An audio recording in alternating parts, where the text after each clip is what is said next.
संविधान की प्रारूप समिति के अध्यक्ष थे। उन पर आधुनिक भारत का संविधान बनाने की जिम्मेदारी थी और उन्होंने ऐसे संविधान की रचना की जिसकी नजरों में सभी नागरिक एक समान हो, जो धर्मनिरपेक्ष हो और जिस पर देश के सभी नागरिक विश्वास करें।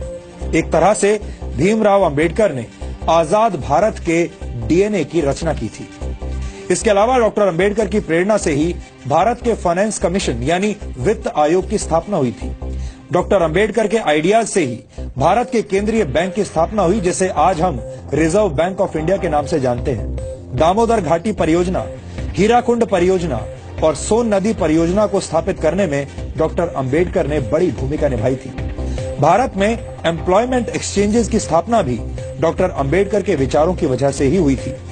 भारत में पानी और बिजली के ग्रिड सिस्टम की स्थापना में भी डॉक्टर अंबेडकर का अहम योगदान माना जाता है। भारत को एक स्वतंत्र चुनाव आयोग भी डॉक्टर भीमराव अंबेडकर की ही देन है। ये वो योगदान है जिन्हें आजादी के बाद की तमाम सरकारों ने हमेशा ही अनदेखा किया है। यानी योजनाएं और विचार अंबेडकर के थे, लेकिन उनका श्रेय दूसरे नेताओं ने लूटा। यहां हम आपको भारत के पहले प्रधानमंत्री पंडित जवाहरलाल नेहरू और डॉक्टर भीमराव अंबेडकर के बीच चले राजनीतिक शीत युद्ध यानी पॉलिटिकल कोल्ड वॉर के कुछ उदाहरण भी बताना चाहते हैं। डॉक्टर अंबेडकर जवाहरलाल नेहरू की सरकार में प्लानिंग का मंत्रालय चाहते थे, लेकिन नेहरू ने अंबेडकर को सिर्फ कानून मंत्रालय दिया, प्लानिंग मंत्रालय नहीं दिया। डॉक्टर अंबेडकर विदेश और रक्षा मामलों की समितियों में सदस्यता चाहते थे, लेकिन नेहरू सरकार ने डॉक्टर अंबेडकर को ऐसी किसी भी समिति का सदस्य नहीं बनाया। डॉक्टर अंबेडकर नेहरू सरकार की विदेश नीति से असहमत थे। डॉक्टर अंबेडकर हिंदुओं में सामाजिक अधिकार और महिलाओं को संपत्ति का अधिकार देने की बात करने वाले हिंदू कोड को समाज सुधार के लिए जरूरी मानते थे, लेकिन नेहरू सरकार ने अंबेडकर के मंत्री रहते हुए हिंदू कोड को स्वीकार नहीं किया। यहां तक कि डॉक्टर अंबेडकर को भारत रत्न सम्मान देने के लिए भी कोई पहल नहीं की गई। उनकी मौत के 34 वर्षों के बाद 1990 में वीपी सिंह सरकार ने उन्हें भारत रत्न से सम्मानित किया, जबकि कांग्रेस ने डॉक्टर अंबेडकर को भारत रत्न से सम्मानित करने के लिए कोई कदम नहीं उठाया। अब आप समझ गए होंगे कि बाबा साहेब डॉक्टर भीमराव अंबेडकर से जुड़ी तमाम सच्चाइयों को हमसे और आपसे कैसे दूर रखा गया है। इन सच्चाइयों को जानना और समझना आधुनिक भारत के निर्माण के लिए बहुत जरूरी है। डॉक्टर अंबेडकर को जातियों की सीमा में बांधना और उन्हें सिर्फ दलितों के मसीहा के तौर पर पेश किया जाना उनके साथ बहुत बड़ा अन्याय होगा।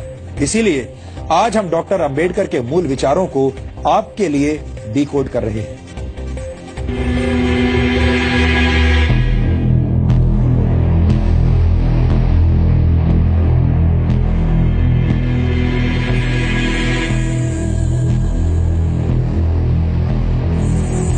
ये गुलामी से संघर्ष करते भारत की तस्वीर है।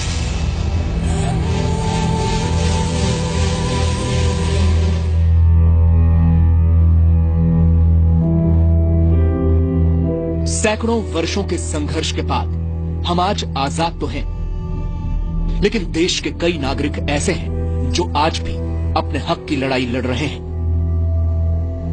देश में समान अधिकार, ये सपना पहली बार बाबा साहब डॉक्टर भीमराव अंबेडकर ने देखा था, जो आज तक पूरा नहीं हो पाया।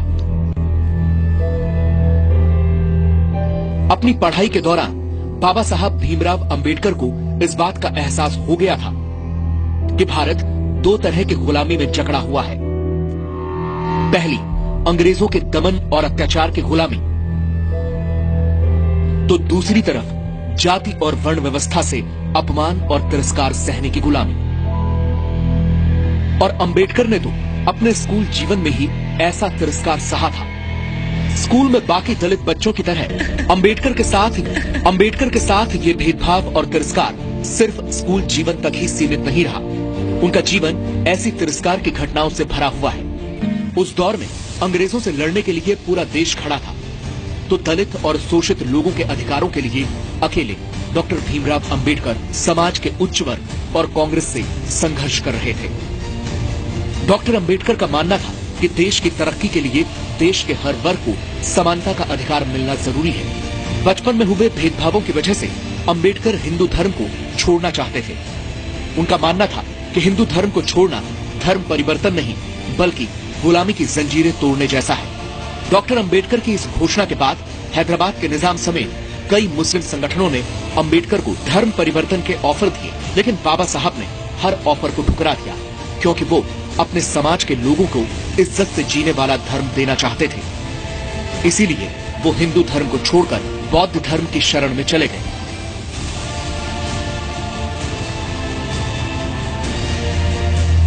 पंद्रह अगस्त 1947 को आजादी का जश्न डॉक्टर बाबा साहब अंबेडकर के लिए एक बड़ी जिम्मेदारी लेकर आया। देश की नई सरकार को देश का संविधान बनाने के लिए एक काबिल व्यक्ति की तलाश थी, जिसे कानून की जानकारी के अलावा देश और दुनिया की समझ और समाज की जरूरतों के बारे में पूरी जानकारी हो। और ये तलाश डॉक्टर अंबेडकर पर खत्म हुई। डॉक्टर भीमराव अंबेडकर को देश का पहला कानून मंत्री बनाया गया, जिन्होंने अपनी बिगड़ती सेहत के बावजूद महज 2 साल के अंदर देश को एक मजबूत संविधान दिया।